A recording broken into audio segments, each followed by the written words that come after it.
আসসালামু আলাইকুম রহমতুল্লাহি ওয়া আশা করি ভালো আছেন, সুস্থ আছেন। এবারে শিবিরের ঢাবি শাখার সেক্রেটারির পরিচয়ে জানা গেল পদ ছিল ছাত্রলীগেও। নানান জল্পনা কল্পনার মধ্য দিয়ে ঢাকা বিশ্ববিদ্যালয়ের শিবির সভাপতি এবং সেক্রেটারির আত্মপ্রকাশ। সভাপতির পরিচয় প্রকাশের পরে তুমুল আলোচনার মধ্যে এলো ইসলামী ছাত্র শিবির ঢাকা বিশ্ববিদ্যালয়ের শাখা সেক্রেটারি জেনারেলের পরিচয়। এস এম ফরহাদ নামের সমাজ কল্যাণ ও গবেষণা ইনস্টিটিউটের 2017-18 শিক্ষাবর্ষের ওই শিক্ষার্থী থাকতেন বিশ্ববিদ্যালয়ের কবি জসিমউদ্দিন হলে। তিনি ছাত্রলীগের পদধারী ছিলেন। গতকাল রোববার রাতে সামাজিক যোগাযোগ মাধ্যম ফেসবুকে এস এম ফরহাদের রাজনৈতিক পরিচয় সামনে আসার পর নানা আলোচনা তৈরি হয়েছে। প্রথম আলোর পক্ষ থেকে খোঁজ নিয়ে এস এম ফরহাদের ছাত্র শিবিরের রাজনৈতিক পরিচয় নিশ্চিত হওয়া গেছে। বাংলাদেশ জামাত ইসলামীর ছাত্র সংগঠন ইসলামী ছাত্র শিবিরের ঢাকা বিশ্ববিদ্যালয়ের শাখার দায়িত্বশীল এক নেতা নাম না প্রকাশ সত্ত্বে এস এম ফরহাদের রাজনৈতিক পরিচয় নিশ্চিত করেছেন। এ ব্যাপারে বাংলাদেশ ছাত্র শিবিরের সভাপতি সাদিক কায়েমের সঙ্গে আজ কয়েকবার যোগাযোগের চেষ্টা করা হয়েছে, তবে তাকে পাওয়া যায়নি।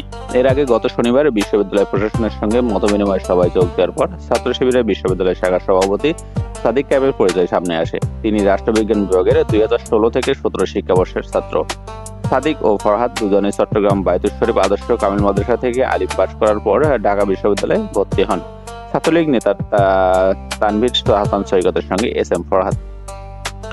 গতকাল রাতে শিবিরের বিশ্ববিদ্যালয়ের শাখা সেক্রেটারি জেনারেল এস এম ফরহাদের পরিচয় সামনে এলে তার পরিচিত জনদের অনেক বিস্ময় প্রকাশ করেন।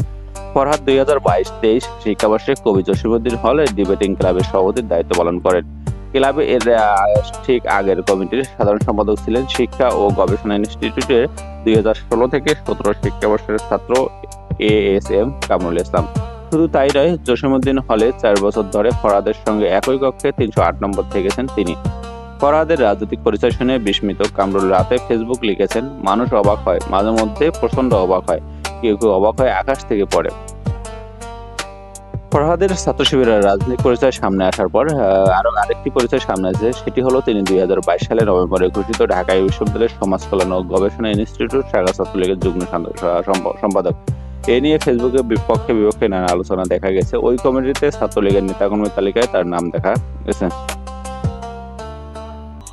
কবি জসিমউদ্দিন হল ডিবেটিং ক্লাবের একটি ইফতার অনুষ্ঠানে ছাত্রলীগের বিশ্ববিদ্যালয়ের শাখার সাধারণ সম্পাদক তানভীর হাসান সৈকত ও কেন্দ্রীয় ছাত্রলীগের কারিগরি শিক্ষা বিষয়ক সম্পাদক এস এম রাকিব সিরাজের সঙ্গে ফরহাদের একটি ছবি ও তানভীর হাসানকে ফরহাদের ফুল ধরার একটি ছবি ফেসবুকে ভাইরাল হয়েছে।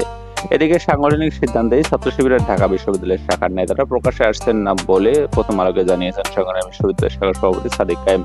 তিনি গতকাল প্রথম আলোকে বলেন, তাদের সংগঠনের বিশ্ববিদ্যালয় শাখার পুরো কমিটি খুব দ্রুত প্রকাশ করা হবে।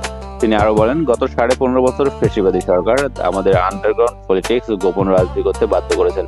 আমাদের দানব আকারে হাজির করা হয়েছে। এটি থেকে আমরা নিশ্চিত চাই প্রত্যেক রাজনৈতিক চর্চা করবে, সবার মতামত প্রকাশের স্বাধীনতা থাকবে, কারো ওপর কোনো কিছু চাপিয়ে দেওয়া হবে না, সেটি আমাদের চাওয়া। আজকে পর্যন্ত বন্ধুরা, আমাদের এখানে খবরগুলো পেতে চ্যানেলটি সাবস্ক্রাইব করুন সবসময় এবং শেয়ার করুন। আর আমরা আছি আপনাদের পাশে যে কোনো খবর, ইসলাম শিক্ষা, স্বাস্থ্য, সংবাদ প্রেক্ষাপট নিয়ে। আজকে পর্যন্তই, ধন্যবাদ। আসসালামু আলাইকুম রহমতুল্লাহি ওয়া বারাকাতুহু।